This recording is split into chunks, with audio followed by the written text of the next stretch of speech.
Hey everyone, it's Kai and Lafayette, and this is The Theory of Living. Thanks for tuning in. We're able to bring you this episode thanks to our Patreon members. Patreon is a subscription-based platform where people can provide support for content creators like us. Thanks to our Patreon members and supporters, we're able to provide free content on the podcast and weekly episodes. By being a Patreon member, you'll have access to our entire podcast library, full video and audio episodes, along with much more. If you like this episode and you feel it adds value to your life, or you hate it, please subscribe on Patreon and or leave your review on Apple Podcast. And don't forget to mention it to your friends over your next beer. Truly, thank you again, and we hope you enjoyed today's episode. We're back again. I'd like to give a shout out to our listeners out there. Mm-hmm. All three of you. Very, very appreciative. Yeah. Yeah, maybe we should talk about it, right? I mean, jokingly and seriously, that we have currently how many Patreon members? 2. Yes, we have 2 Patreon members, guys, today as of February 10th. Yeah, on a Monday. Monday, 2022. Yeah. I like to look back maybe year after and see how I feel about this. You know, we started with 2 members, and, you know, who knows how many members we're going to have after a year. But I'm hoping it's going to be at least double that number. Yeah. Maybe even triple. Triple, maybe what more. If we have 6 people? Yeah. I mean, we honestly, we're not doing this for money. We've said this before, maybe not explicitly, but we don't do this for money. You know, really this podcasting aligns with our personal passion, mm-hmm. which is to explore ideas and, you know, love of philosophy and other subjects in life. But we do need bare minimum to sustain this lifestyle, because we quit our jobs, guys. Nobody asked us to, but we wanted to have that complete autonomy that we appreciate a lot and value highly. But anyway, I just wanted to say that, you know. It's a good segue because what we're talking about today is self-esteem. And it could be very easy when things and your ideals and your values don't line up with reality to have That's a great point. Low self-esteem. Mm-hmm. Yeah. So even though despite the current lack of financial success in regards to this or subscribers, we still have high self-esteem. Yeah, maybe you want to move a little bit because like you're slightly off the center. Slightly off center. Yeah, same here. He just wants me to touch him. I guess.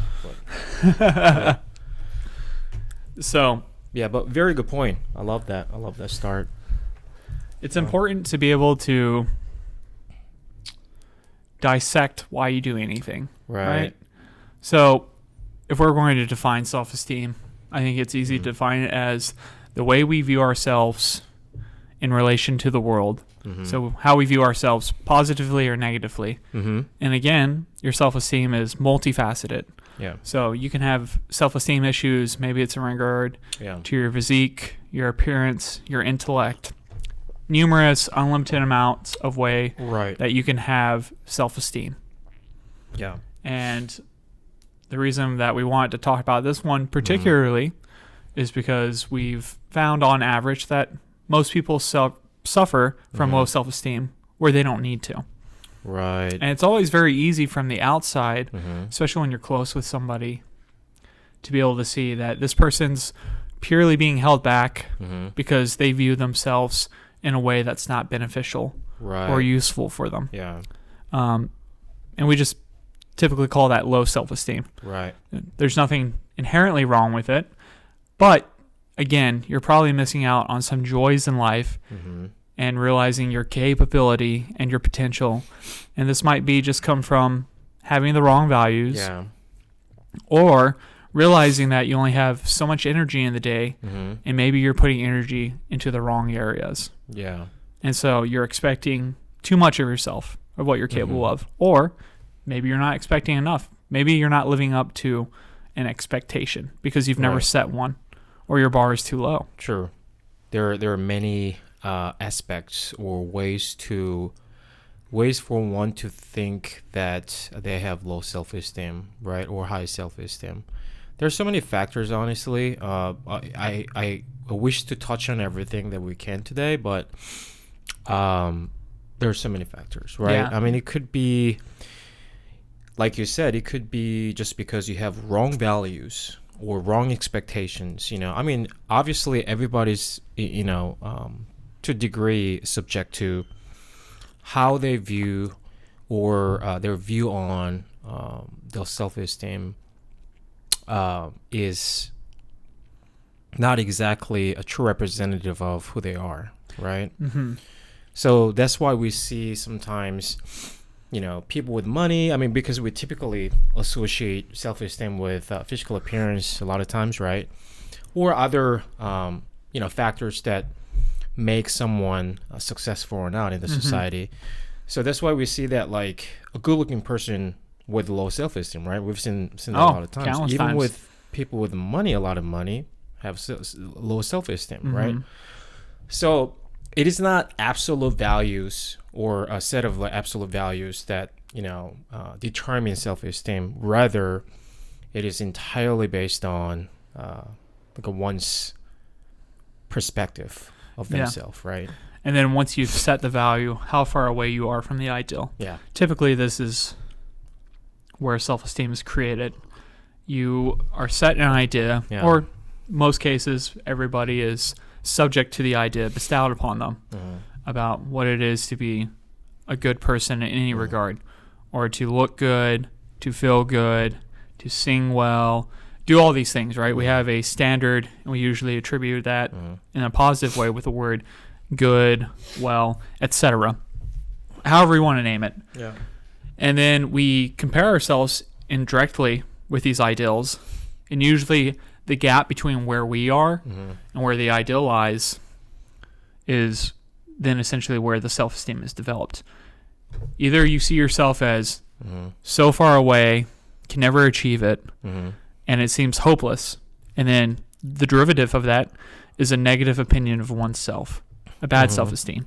Or, on the flip side, you could see how far away you are from the ideal, and it can be inspiring, motivating, and in return, you can have a positive self-esteem. Yeah. But again, I also think self-esteem, like we were talking about earlier, it's not this binary thing where you arrive to a positive self-esteem. I really think it's a representation of small things building towards an absolute goal or an ultimate goal. Yes. But self-esteem is granted on that journey. Right. You mentioned a quote earlier today from Aristotle. To summarize and maybe misparaphrase here a bit, is that we are what we repeatedly do. Therefore, excellence is not a virtue, but rather a habit. Right. Something along the line. I mean, you could have just nailed it there, but something along that line. Yeah. Right. So when we're talking about self-esteem specifically, that's like a perfect representation of excellence in regard to this. You could have changed the word excellence with a positive self-esteem. Yeah. Right? It's something that you strive for continually. Yeah. This is what builds your self-esteem. Yes. And sometimes, like we mentioned before, hey, maybe the goal is just too crazy. Maybe it's impossible to have a positive self-esteem because your ideal is unrealistic. Yeah. It's far-fetched. If I were to tell myself and request it of myself that I have to be the best singer in the world, otherwise I suck. I'm a failure. Yeah. I'm not worthy of love. I'm not worthy. All these negative things. I would never even start upon the path of improving my singing ability because the gap is just too wide. The chasm is too big. Yet I still desire it. Yeah. So I have an unrealistic expectation for myself. And my singing's not great. It's something though I love and strive for to improve upon. But I set the bar differently. Yeah. So I can order and improve by magnitudes rather than leaping, evil Knieveling, this crazy chasm. Yeah. I can make goals and my self-esteem can improve as I hit and achieve these goals. Yeah. So it actually enables me to even start by having the right ideal and value system from the get-go. Right. So before you can even look at your self-esteem, you have to be able to understand, well, what am I comparing myself to? Why do I think that's a good thing or a valuable thing? Why do I want to achieve that? Right. Yeah. And also, like, I don't think outcome isn't. I think we've talked about this earlier. Outcome doesn't necessarily, represent your true value, right? As long as you strive for certain goal, certain purpose, I mean, right there automatically sets you apart from the rest of them, right? Oh yeah, because you're taking action, right? You're making continuous effort to be better, yeah, right? Or try to realize dreams and purposes and goals you have, right? That already makes you a better person. Therefore, you should think of yourself highly, right? Yeah. So I think this is a little bit related to the common saying of journey is more important than goals, outcomes. I mean, there are some truths to it, right? We know that because the journey itself is so valuable, through which you can gain a lot of things, even if you don't obtain the final goal, right? And then self-esteem is, in that context, very similar in that you may not ever reach your ideals, and that doesn't necessarily mean that you're doing it wrong. I mean, you said earlier, unrealistic expectations, right? I mean, I think that is more for your mental health, right? In a way that, who wants to struggle every single day for 365 days for 10 years, right? That's something that can happen if you have really crazy, unrealistic goal. We'd call that delusion, right? To a degree. It could be, right? But I guess what I'm trying to say is that just because your goal is unrealistic or appears to be very hard to obtain doesn't mean that your goal is wrong, No, yeah. I mean, I think it is more important to have goals in stages, just because that's more efficient and sustainable. But that doesn't necessarily mean that your goals are bad, just because it's not realistic. Correct. What I mean? Striving for an ideal. Yeah. There's nothing wrong with that. Right. The realization is that ideals are actually just tools. These concepts are just tools we can use. And if we don't use them properly, they don't become tools. They can become weapons that hurt us. And purely just by the frame of mind we have surrounding these things is whether they damage us or they add benefit to our life. If we can actually realize potential, realize desire, and truly what we want, then we can make the effort to go on the journey, to embark upon the road. And that's the great thing about setting a goal and the power of the journey, like you mentioned before, is because whatever goal you set, it's not guaranteed to you. Like, you will get you're very fortunate if you accomplish a goal in a lot of ways, depending how lofty or outlandish the goal is. Of course, that's going to vary if you can actually accomplish it. But just by the process of setting a goal, you actually create the journey. And that can't be taken from you. Nobody can steal that from you. Nobody can steal the journey from you. And that's the power in setting goals and values and ideals. Yes. And that is because that's setting goals and, trying to achieve them is, manifestation of your freedom, right? And, that's why you're already in a better position than, anybody else who's not taking those actions, right? Because you can think of how many times or how many people do we see that they talk about goals, they talk about ideals, but never taking action, right? Unfortunately, more than less, I think. Right. So, the fact that you're already doing that, taking those steps, already make you, very liberated person, that you have that freedom to make choices for yourself. You know what I mean? So, just by virtue of having something a desire, essentially.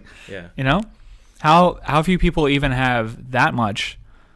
So in that regard, having a goal is important, but understanding why you even have the desire to create a goal. So if you have a goal, and even maybe you're not doing it right now, maybe you're very aware of what your goal is, and you understand, I'm lazy, I'm apathetic, I'm indifferent, I just can't surmount to overcome these obstacles to accomplish my goal. At that point in time, once you realize that, maybe it's time to reevaluate. Be really honest with yourself. Write down what you've done. This is similar to our goal setting episode back in the New Year's. Write these things down see where your shortcomings are, where your success is, and then restructure what you're doing to attain that goal or get on that journey. Yeah.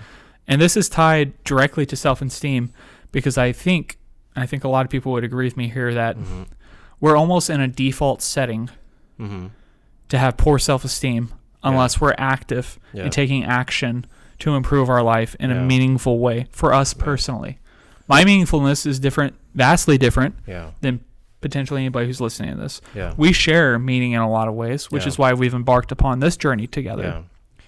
But not a lot of people are fortunate in that regard. However, there's tons of things that are shared between people. Yeah. You know, you want to be a better climber. There's tens of thousands of people that are trying actively right now to become better climbers. Oh, yeah. You know, this is why it's also important to have a community. It can help develop your self-esteem because people can keep you honest not only with yourself, but help guide you and steer you in the correct direction. So you don't necessarily have to waste your time. Right. But again, you have to take those opinions and those ideas critically and be constructive. Yeah. And then, you know, I like to return to the first step of, you know, how we actually tackle this. I think that's a really good general approach, but also where you can start is that if you really have a thought of, oh, I have really low self-esteem, I want to improve it, then I think a good starting point could be, you know, why you think that way, right? Why do you think you have low self-esteem, right? Some people attribute it to, oh, I'm so ugly, I'm fat, or, you know, whatever the reason, right? Yeah. So, you know, I think everybody probably can come up with, you know, a few things that why they think that they have low self-esteem. And start from there, right? And then that could be a very specific way to tackle it. Yeah. Yeah. So what's something that you think that you've struggled with self-esteem wise? Because maybe this will make it a little more relatable. Yes. So before I go into that, I like to say that the most effective way or the only way to improve your self-esteem is to repeatedly overcome obstacles. I think that's the best way to really improve self-esteem, because by doing so, you learn a lot of positive characteristics of yourself. Simply by virtue of overcoming? Yes. Because you need to bring out all those things in you to overcome obstacles, hardships, right? I'm talking about, it doesn't have to be like the major hardships that, you would see in a movie or a story, right? Yeah. But a set of all those hardships, right? In varying degrees of difficulties. Yeah. But only doing so is only possible if you bring in certain positive characteristics, right? Otherwise, it's not possible, right? So, what positive characteristics would you be referring to in this? So, for example, you think you're out of shape. That makes you feel you have low self-esteem, right? It's affecting your low self-esteem. What do you have to do? Well, you need to be persistent with your workout schedule. You need to be very, maintain your positive thinking because it's a long journey, right? A lot of people just, weighing themselves every single day. That's a hard journey. Like, it's hard to, digest that you don't see your improvement. That daily reminder that you're failing. Yeah, exactly, right? Only purely because you're measuring at the wrong time. You're looking too much, too often. Right, and then you cannot be lazy, right? You got to be industrious. Those positive characteristics have to play a role to, collectively make you stronger enough to overcome that obstacle or reaching the goal, right? Yeah. So I think that's probably one of the best ways to do it. And for me, I was when I was young, I'm still relatively short, and there was I didn't like it. I didn't like the fact that I'm shorter than other guys, and all that. But when I became 14, I didn't like the fact that I'm smaller, kind of weaker than others. So I tried to work out. I started workout. I tried to learn how to do some martial arts, and I fought a lot because of the reason. I wanted to prove that I'm stronger than others. Yeah. And then, because I was gangster over here.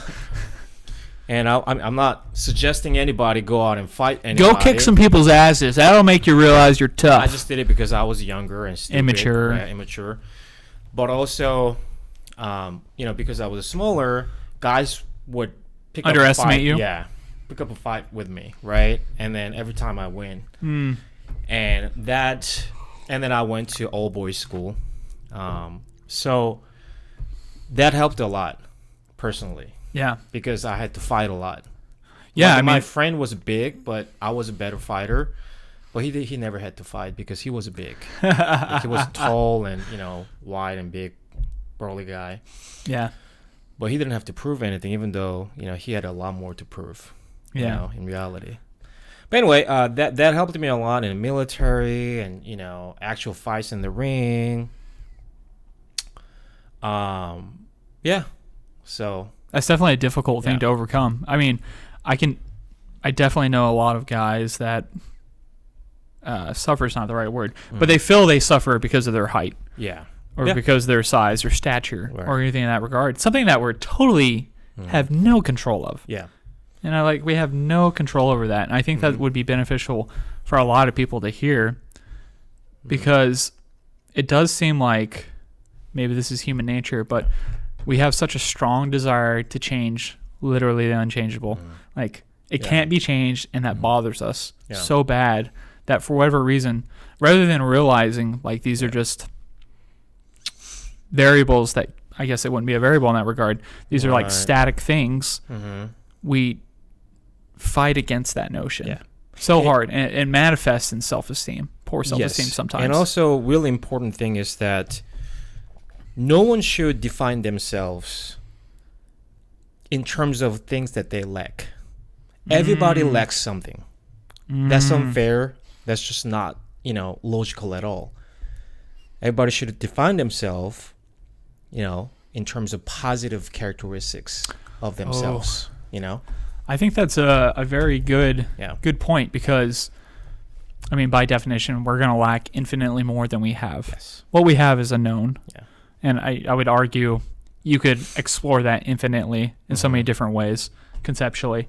Yeah. But, to look at what we don't have forces you to look at everything. And that's just a dizzying equation. I think that's just exhausting by sheer numbers. Of course, you're never going to be able to be satisfied once you realize it's an unsolvable equation, that you bang your head against the wall with it repeatedly. It can never be solved. Yeah. And there's some frustration that comes from that. But we're so trapped in that cycle of belief that I can solve it. Yeah. Or, I can fix this. Maybe in the case of being short, it's like, oh, you know what? Maybe I'll get some platform shoes. Yeah. Maybe I'll get all these things to cover this issue that ultimately will not solve it. Because if you don't come to terms with it yourself through your own experience, you'll never have your self-esteem be improved. And that's a hard thing. Even what we're talking about and communicating with you out there, you can hear all this, you can understand intellectually, but if you don't believe it for yourself, it can never be true. And it's a very hard thing because none of us can tell you or solve your problem for you. Right. And it's not easy. There's no one-step method. There's no, wow, the light bulb came on and suddenly it's fixed. A lot of the times when self-esteem issues are resolved, it can feel that way. It can feel almost instantaneous. But really, it's a product of so many variables of being on a specific path to eventually get to the point where your self-esteem issues are resolved. And I don't mean permanently resolved. I mean resolved in a way where you can go through life without being stressed out and thinking about yourself in a negative light all day long. Yeah. And there's some people that can't, right? There's some people that have chemical imbalances. They were born a poor card in their life. Yeah. And it's very difficult for them to improve. But I do think there's a real power to ideology in the things we're discussing that can actually help change that. And I'm not suggesting this is more powerful than medicine. Absolutely not. I think some things are a conjunction of manifesting in a physical reality and then an intellectual reality, right? So it's the experience and the intelligence understanding of it. And when these two things come together with action and staying on the path, slowly but surely, I think you can erode away these self-esteem issues. That's this week's short version of the episode of the Theory of Living podcast. Thank you for listening with us, Lafayette and Kai. forget to join us next week for another episode. And if you'd like to help support us, we have a Patreon page where you can subscribe for exclusive content, early access, and full versions of the podcast. Also, please share it with others who you think may find value in our discussion. Leave a rating, a review, and please subscribe. Thank you again. See you next time.